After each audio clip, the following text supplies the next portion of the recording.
లక్షల ఫేక్ అప్లికేషన్లు data base ద్వారా గుర్తించిన అధికారులు ప్రజాపాలన అప్లికేషన్లపై సెక్రటరియట్ లో సీఎం రివ్యూ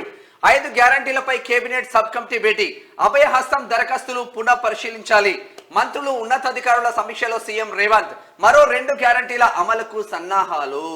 అయితే 2 లక్షల ఫేక్ అప్లికేషన్లు వచ్చినాయంట 2 లక్షల పైన వచ్చినాయంట దానికి సంబంధించి అసలు యాక్చువల్గా ఉట్టుటినే కావాలని చెప్పేసి కొంతమంది ఆధార్ కార్డ్ నెంబర్లు ఏది లేకుండా టైం పాస్ గా గాలికి వేసిందంట డబల్ అప్లికేషన్స్ కూడా పెట్టుకున్నారు. ముఖ్యమంత్రి క్లియర్ గా చెప్పిండ్రు ఒకవేళ నిజంగా అర్హులు ఉంటే అర్హులకు ఎట్టి పరిస్థితుల్లో అన్యాయం జరగడానికి వీల్లేదు నిజంగా ఒకవేళ ఇట్లా ఫేక్ గాలు ఉంటే వాళ్ళని తీసి బండ కొట్టమని చెప్పేసిండు తర్వాత ఏంటంటే రకరకాలుగా ఆంక్షలు పెడతా ఉన్నారు కొత్త తీసుకొస్తున్నారు అట్లా తీసుకురాకండి ఎందుకంటే మ్యాక్సిమం ప్రజలకు మంచి జరిగే విధంగా చూడాలని చెప్పేసి ముఖ్యమంత్రి చెప్తా ఉన్నాడు.